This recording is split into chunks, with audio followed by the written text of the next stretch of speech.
Buenos días, muchachos. Vamos a iniciar con conceptos básicos en inmunología. El día de ayer definimos a la inmunología como la ciencia que se encarga de estudiar todos los acontecimientos que se generan después de que un individuo se pone en contacto con un microorganismo infeccioso o bien con alguna célula o molécula que es ajena o extraña al organismo. Les mencioné que la inmunología estudia tanto a las respuestas inmunológicas normales o fisiológicas, pero también hay una parte en la inmunología o una rama de la inmunología, que es la inmunopatología, que se encarga de estudiar reacciones inmunológicas nocivas como las hipersensibilidades, las enfermedades autoinmunitarias y también las inmunodeficiencias. Les mencioné que el término inmunidad se ha utilizado a lo largo de la historia como una resistencia o una protección contra enfermedades de origen infeccioso, pero que en la actualidad el término abarca o va mucho más allá porque también incluye un estado de protección o de resistencia contra células y moléculas extrañas o ajenas al organismo. Un antígeno es toda aquella sustancia que sea capaz de inducir una respuesta inmunológica. Y cuando digo inducción de respuesta inmunológica nos referimos tanto a la activación de linfocitos B y la producción de anticuerpos, así como a la activación de los linfocitos T y de otras células del sistema inmunológico. Cuando se producen anticuerpos, esos anticuerpos van a reaccionar de manera específica con el antígeno que indujo su producción, pero la forma en la que van a llevar a cabo el reconocimiento de los anticuerpos no es interaccionando con la molécula antigénica en su totalidad, sino que los anticuerpos van a reconocer pequeñas regiones o regiones discretas de este antígeno que se denominan epítopos o determinantes antigénicos. Un antígeno puede contener diversos o múltiples epítopos o determinantes antigénicos y estos pueden ser diferentes o bien pueden ser iguales. En este caso tenemos un antígeno que tiene un epítopo inmunodominante repetido muchas veces. Si este antígeno se introduce, por ejemplo, in vitro en un animal de laboratorio, nosotros vamos a obtener como resultado en el suero una mezcla homogénea de anticuerpos, es decir, el mismo tipo de anticuerpo que es específico para el mismo epítope. A este tipo de respuesta inmunológica se le denomina respuesta inmunológica homogénea o bien monoclonal, debido a que una sola clona de linfocitos B es la que va a llevar el reconocimiento de ese epítopo o determinante antigénico. Si al organismo se introduce un antígeno de este tipo que tiene múltiples epítopos diferentes, entonces son varias clonas las que se van a activar, cada una de ellas específica para estos determinantes antigénicos. Entonces nosotros en el suero vamos a tener una mezcla heterogénea de anticuerpos, es decir, vamos a tener anticuerpos diferentes, anticuerpos de distintas especificidades. Todos estos anticuerpos van a ser capaces de reaccionar con el mismo antígeno, pero van a reconocer diferentes partes o diferentes regiones del mismo. A este tipo de respuesta inmunológica se le conoce como respuesta inmunológica heterogénea o policlonal. Ahora bien, los organismos superiores deben constantemente proteger su integridad frente a las agresiones que generalmente provienen del medio externo. Durante la evolución se han generado una serie de mecanismos que están diseñados para protegernos contra tales agresiones. De lo contrario, pues moriríamos a consecuencia de infecciones provocadas por virus, hongos, bacterias, parásitos, etcétera. Los mecanismos de defensa se van a llevar a cabo gracias a una serie de elementos que en conjunto se conocen como sistema inmunológico. Estos elementos que constituyen al sistema inmunológico se encuentran descentralizados. Esto quiere decir que no están confinados a un tejido o a un órgano, sino que se encuentran distribuidos en varias zonas del organismo. Para proteger al individuo con eficiencia contra la infección, el sistema inmunológico debe cumplir con 4 tareas principales. La primera de ellas es el reconocimiento inmunológico, es decir, es necesario detectar la presencia de la infección y para ello el sistema inmunológico debe reconocer un amplio y diverso conjunto de patógenos. La segunda tarea es contener y eliminar por completo la infección, poniendo en marcha funciones efectoras inmunológicas. Al mismo tiempo, la respuesta inmunológica debe estar altamente regulada o controlada de modo que no dañe al organismo. Otra característica muy importante del sistema inmunológico es la autotolerancia, es decir, el sistema inmunológico debe ser capaz de discriminar entre todo aquello que sea propio y lo que sea ajeno al organismo para solamente generar respuestas inmunológicas en contra de lo extraño. En algunas ocasiones, pues el sistema inmunológico, como todo sistema, es susceptible a fallas y empieza a reconocer las moléculas propias y genera respuestas inmunológicas crónicas que pueden poner en peligro la vida del individuo. Aquí es cuando se rompe la autotolerancia y se generan las enfermedades autoinmunitarias. En pocas palabras, al sistema inmunológico podemos definirlo como un conjunto de células y de moléculas que están encargadas de la defensa del organismo. Al sistema inmunológico lo componen células como por ejemplo los linfocitos, las células dendríticas, las células cebadas, los neutrófilos, los basófilos, los eosinófilos, los macrófagos, los monocitos y moléculas que producen estas células como por ejemplo los anticuerpos, las citocinas y las moléculas de complemento.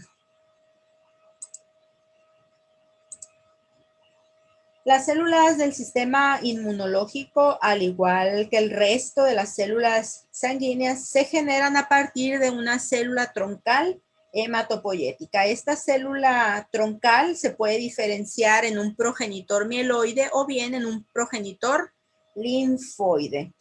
Ambos progenitores contribuyen generando células del sistema inmunológico. ¿De qué va a depender que esta célula troncal se diferencie en un precursor mieloide o en uno linfoide? Bueno, pues eso va a depender de las necesidades del organismo y de los factores de crecimiento que estén presentes en el microambiente. El progenitor mieloide puede dar origen a los granulocitos que están constituidos por neutrófilos, eosinófilos y basófilos. Los granulocitos reciben este nombre debido a que en su citoplasma tienen una gran cantidad de gránulos. El tipo de tinción que estos gránulos adquieren determina su nombre. Cuando los gránulos se tiñen con colorantes básicos como el azul de metileno, las células se denominan basófilos. Cuando se tiñen con colorantes ácidos como la eosina, se denominan eosinófilos y con colorantes neutros se denominan neutrófilos. El progenitor mieloide también puede dar origen a los mastocitos, conocidos también como células cebadas. Del progenitor que da origen a las células cebadas no se conoce mucho y se sabe que las células cebadas salen inmaduras de la médula ósea y entran a los tejidos y ahí en los tejidos completan su proceso de maduración. El precursor mieloide también da origen a los monocitos. Estos monocitos son células circulantes y cuando esta célula abandona la circulación porque es atraída a un tejido, ahí en el tejido se va a diferenciar en un macrófago. Por su parte, el precursor linfoide puede dar origen a 3 tipos de linfocitos que son los linfocitos T, los linfocitos B y los linfocitos o células natural killer. Los dos primeros, es decir, los linfocitos T y los linfocitos B, son células protagonistas de la inmunidad adaptativa. Estas células poseen receptores sobre su superficie que les permiten reconocer de manera altamente específica o particular a los diferentes antígenos. Esos receptores son el BCR y el TCR. De esta manera, estas células son capaces de ofrecer un tipo de respuesta particular a cada uno de los antígenos a los que nos enfrentamos. Los linfocitos B completan su proceso de maduración en la médula ósea, mientras que los linfocitos T salen inmaduros de la médula ósea y se dirigen al timo para completar su desarrollo. Una vez que linfocitos T y linfocitos B completan su proceso de maduración, van a salir a los órganos periféricos a cumplir con su función, que es en primera instancia el reconocimiento antigénico. Una vez que los linfocitos reconocen antígeno, van a sufrir una diferenciación a células efectoras. Esa célula efectora en el caso de los linfocitos B se denomina célula plasmática y en el caso de los linfocitos T, esa célula efectora se denomina simplemente linfocito T efector. Existen diferentes tipos de linfocitos T. Aquí solamente hay dos, pero pues hay uno más. Están los linfocitos TCD4 positivos o cooperadores y los linfocitos TCD8 positivos o citotóxicos. El tercer grupo son los linfocitos TCD25 positivos, conocidos también como linfocitos T reguladores. Ahora bien, dentro de los linfocitos TCD4 o cooperadores existen diversos subtipos. Están los linfocitos TH1, los linfocitos TH2, los linfocitos TH17. La diferencia entre ellos es el tipo de citosina que producen. Eso lo vamos a ver un poquito más adelante. Bueno, por su parte, el otro tipo de linfocitos, que son las células NK, a pesar de que son linfocitos porque derivan de un precursor linfoide, son morfológica y funcionalmente diferentes a los linfocitos T y a los linfocitos B. Morfológicamente son más grandotes, tienen una mayor cantidad de gránulos en su citoplasma y no poseen ni BCR ni TCR. Esta clase de linfocitos tiene otro tipo de receptores, por ejemplo, uno característico es el CD16 y constituyen más bien parte importante de la inmunidad innata, donde son importantes en la eliminación de células infectadas con virus y células tumorales. Por otra parte, tanto el precursor mieloide como el precursor linfoide son capaces de generar células dendríticas. Esto lo vamos a ver en una diapositiva por separado. En este caso tenemos células del sistema inmunológico que están agrupadas básicamente de acuerdo a su origen. Tenemos a los tres tipos de linfocitos que acabamos de mencionar, que son los NK, los linfocitos T, que se van a diferenciar una vez que reconozcan antígeno a linfocitos T efectores, y a los linfocitos B, que una vez que se activan, proliferan y se diferencian a una célula plasmática productora de una gran cantidad de anticuerpos. Tenemos a los fagocitos mononucleares, que están compuestos por los monocitos, que son la versión circulante, y los macrófagos, que son monocitos que se han diferenciado en este tipo de célula cuando llegan a los tejidos. Tenemos a los granulocitos, que ya vimos que estaban compuestos por los neutrófilos, los eosinófilos y los basófilos, y a los mastocitos o células cebadas. No hablamos mucho, pero vamos a hablar más adelante, especialmente de las células dendríticas, que juegan un papel muy importante en el sistema inmunológico. Existen diferentes tipos de células dendríticas, dentro de las cuales podemos mencionar a las foliculares, a las plasmacitoides, a las interdigitantes, intersticiales y a las células de Langerhans. Ahora bien, la capacidad de un individuo para mantenerse libre de infección depende de dos tipos de inmunidad. Tenemos la inmunidad innata y tenemos la inmunidad adaptativa.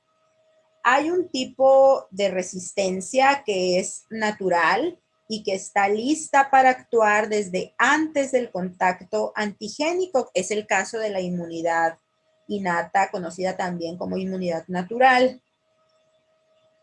También hay un tipo de resistencia que el individuo va a llegar a desarrollar durante el transcurso de su vida después de que se exponga a diferentes antígenos, y en este caso nos referimos a la inmunidad adaptativa, que también se conoce como inmunidad adquirida. En esta diapositiva se muestran las células y moléculas del sistema inmunológico, pero aquí están agrupadas de acuerdo al tipo de inmunidad en el que participan. Por un lado, en la inmunidad innata tenemos células dendríticas, tenemos mastocitos, tenemos macrófagos, monocitos, granulocitos, células NK, moléculas como el complemento y citocinas. También aquí hay participación de algunas barreras físicas, de algunas barreras químicas y microbiológicas que forman parte de la inmunidad innata. Mientras que los linfocitos T y los linfocitos B son los protagonistas de la inmunidad adaptativa. Cabe mencionar que los linfocitos T y los linfocitos B, si bien es cierto, son las estrellas de la película en la inmunidad adaptativa, no son las únicas células que participan. Aquí en la inmunidad adaptativa también participan las células de la inmunidad innata, solo que van a actuar potenciadas o amplificadas sus funciones por estas células T y B.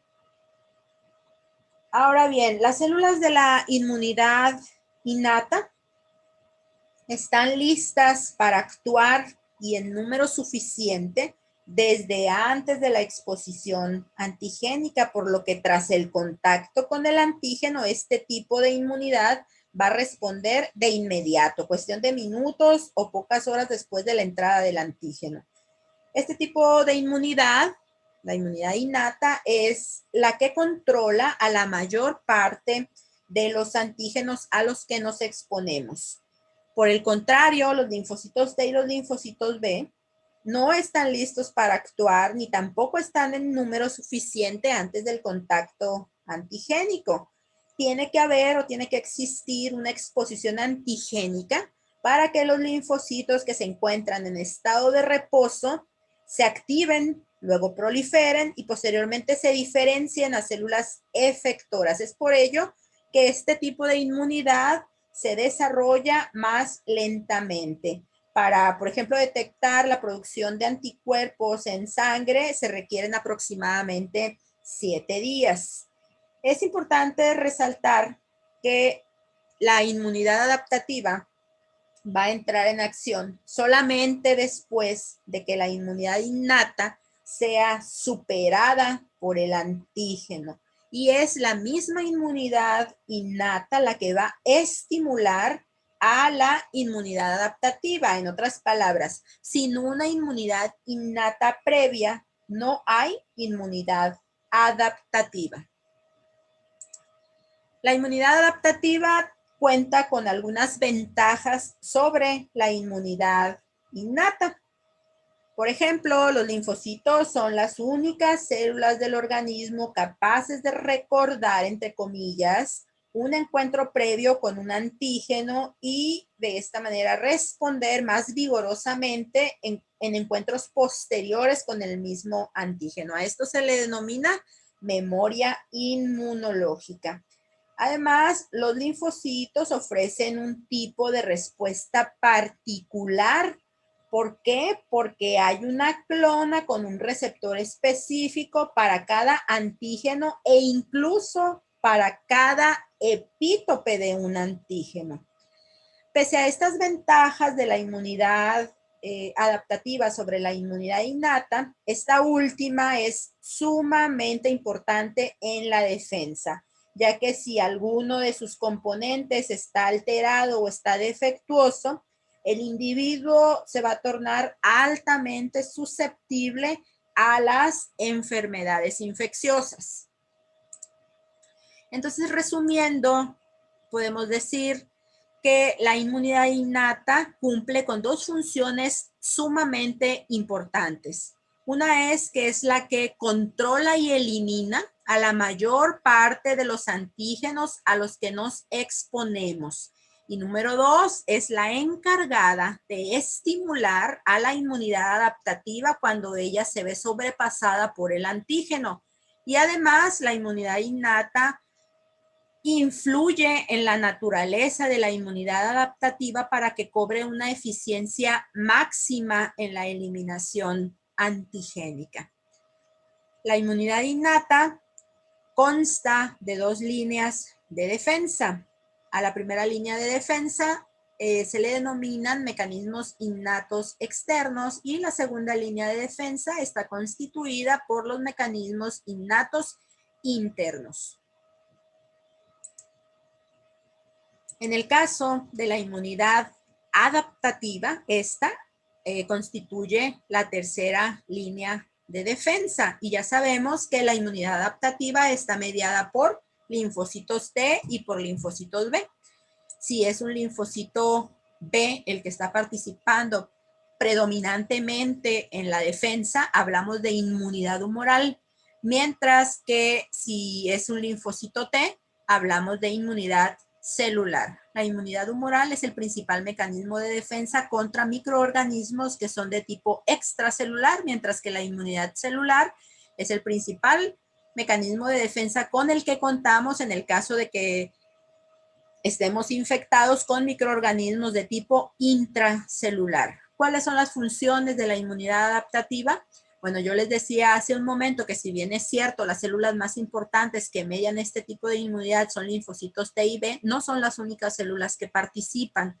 También participan mecanismos, células y moléculas de la inmunidad innata, solamente que estos mecanismos se encuentran amplificados o se encuentran potenciados por los productos de los linfocitos como citocinas y anticuerpos. Además, los linfocitos T de tipo CD8 positivos son capaces de llevar a cabo la eliminación antigénica directa de células infectadas con microorganismos.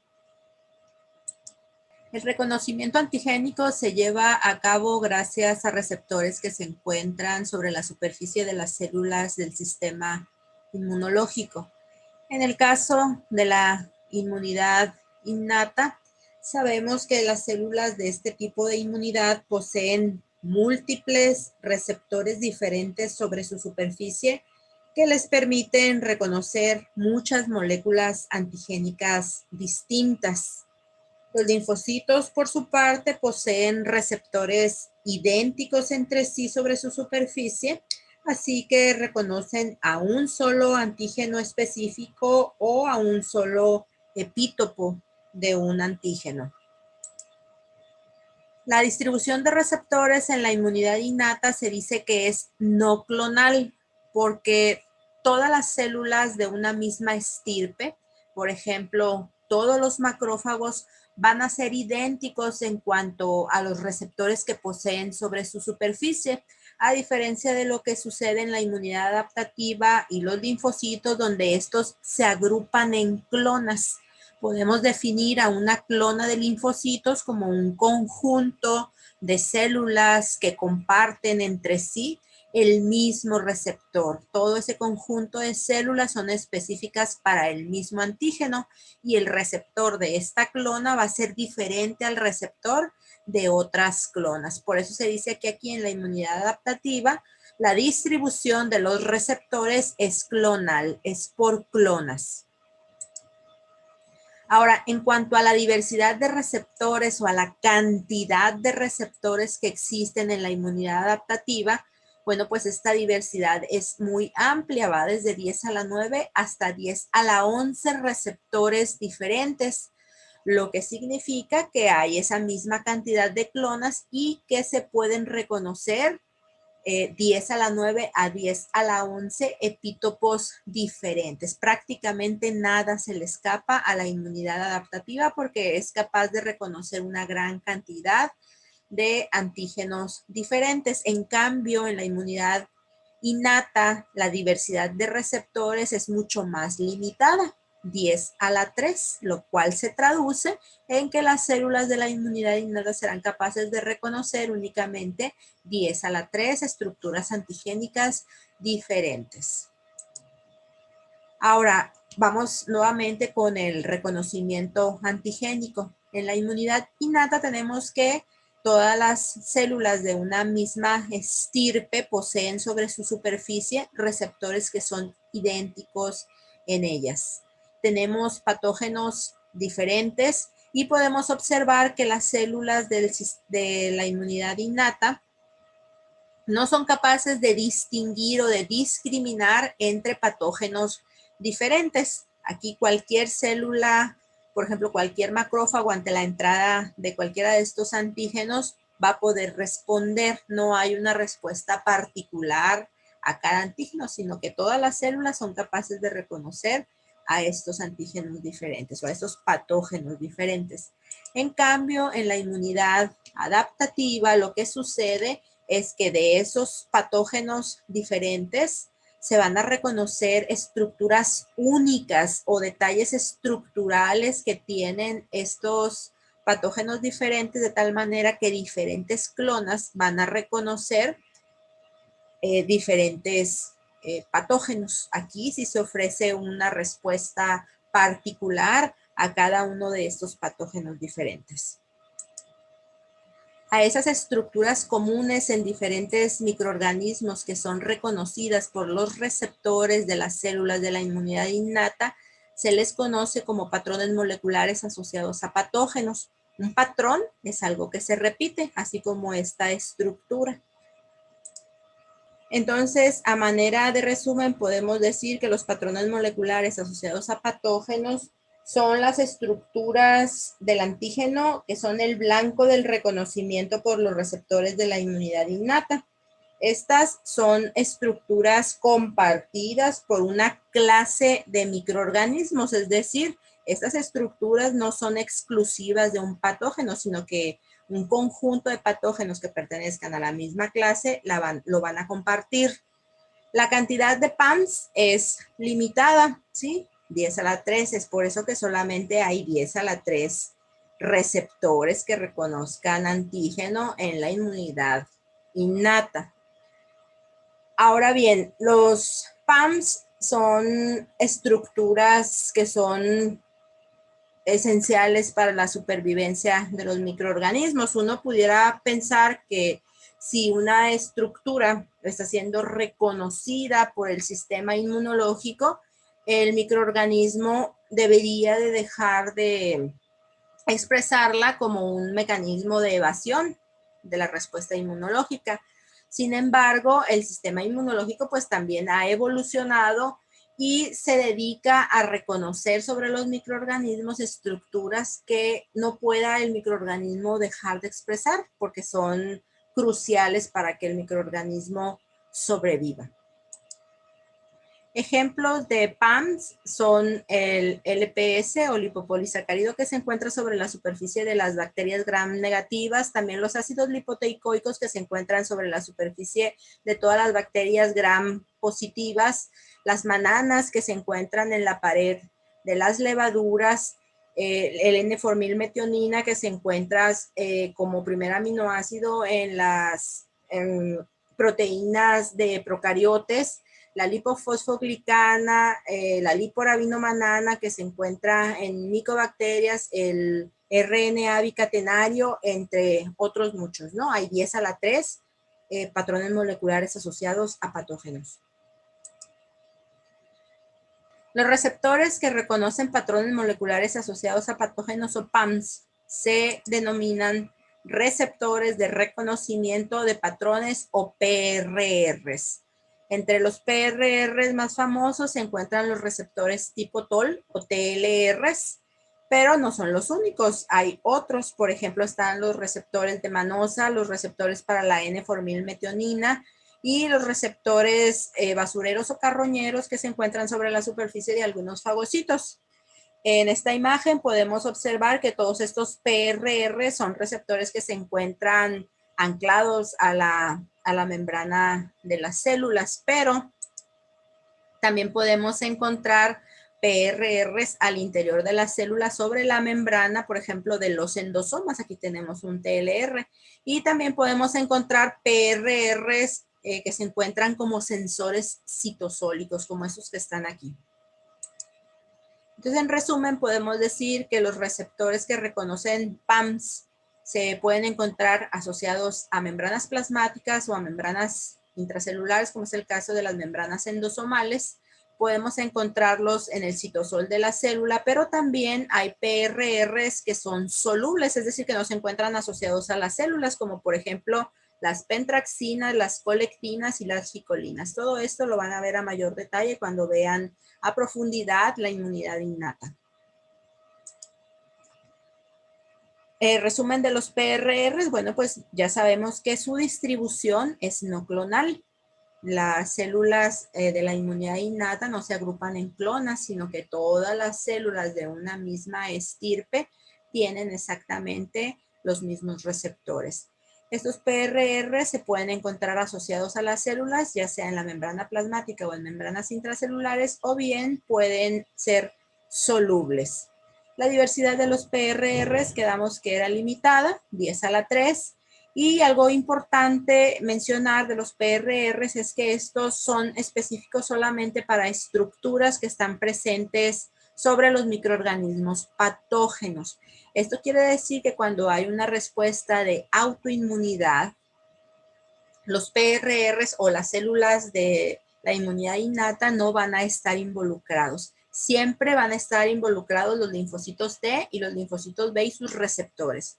Nunca las células de la inmunidad innata y sus receptores. ¿Por qué? Porque les insisto que estos receptores únicamente reconocen estructuras que están presentes en los microorganismos patógenos. La autotolerancia en la inmunidad innata es perfecta. ¿Cómo se llaman los receptores en la inmunidad innata? Receptores de reconocimiento de patrones o PRRs, y los receptores en la inmunidad adaptativa son el BCR para el linfocito B y el TCR para el linfocito T. Ahora bien, en esta tabla podemos observar un resumen de lo que ya les mencioné.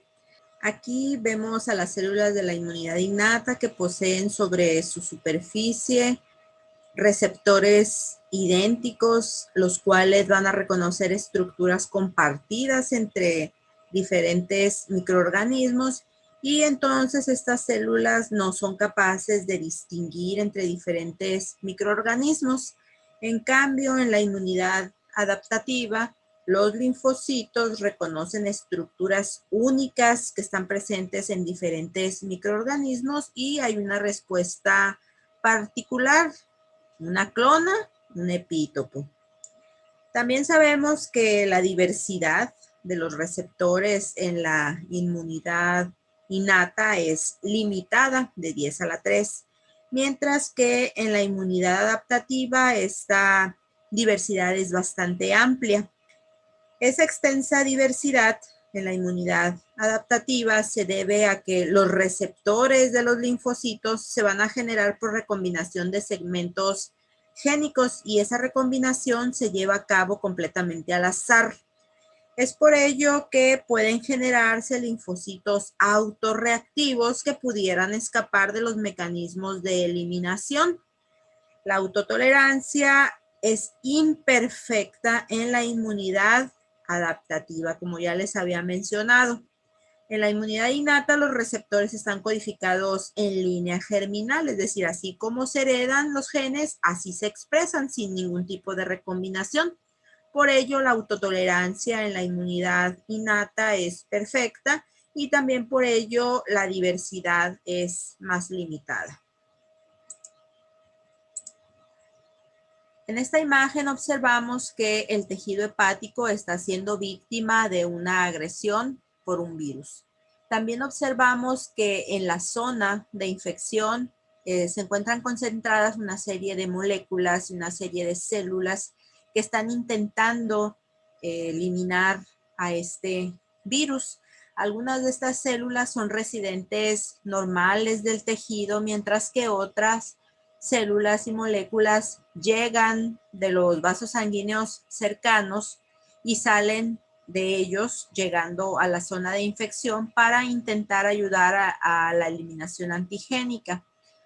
Estas células y esas moléculas salen del vaso sanguíneo atraídas por una gran cantidad de sustancias químicas que se están generando en la zona de lesión. A ese proceso de atracción de las células sanguíneas desde el vaso sanguíneo hasta el sitio de la infección se le conoce como quimiotaxis, y a la salida de las células del vaso sanguíneo a través de las células endoteliales que revisten al vaso sanguíneo se le conoce como extravasación o diapéresis. A la respuesta colectiva y coordinada de todas estas células y moléculas del sistema inmunológico se le conoce como respuesta inmunológica. Ahora bien, la respuesta frente a una lesión o a una infección se manifiesta como inflamación. La inflamación consiste en la dilatación y en el aumento de la permeabilidad de los capilares sanguíneos con abundante migración de células a los sitios afectados y también con una salida abundante de líquido hacia los tejidos afectados. La finalidad de que se desencadene un proceso inflamatorio es desencadenar mecanismos para destruir al patógeno y para que se lleve a cabo la reparación tisular. Un proceso inflamatorio se acompaña de rubor, de tumor, calor, dolor y pérdida de la función. La diapéresis o extravasación es cómo las células van a migrar a través del endotelio vascular hacia los sitios donde son requeridas para colaborar en la eliminación antigénica. Y esta migración se realiza de una manera ordenada. Como primer paso, las células circulantes se van a marginar sobre las paredes de los vasos sanguíneos y se van a unir al endotelio vascular. Esa primera unión de las células al endotelio vascular es débil, entonces el mismo flujo sanguíneo hace que las células se despeguen, se vuelvan a unir, se vuelvan a despegar, y esto ocasiona un rodamiento de las células por el endotelio. Posteriormente, esa adhesión se va a fortalecer y por último, las células, a través de la unión que existe entre dos células endoteliales, van a extravasarse y van a llegar hasta los sitios afectados.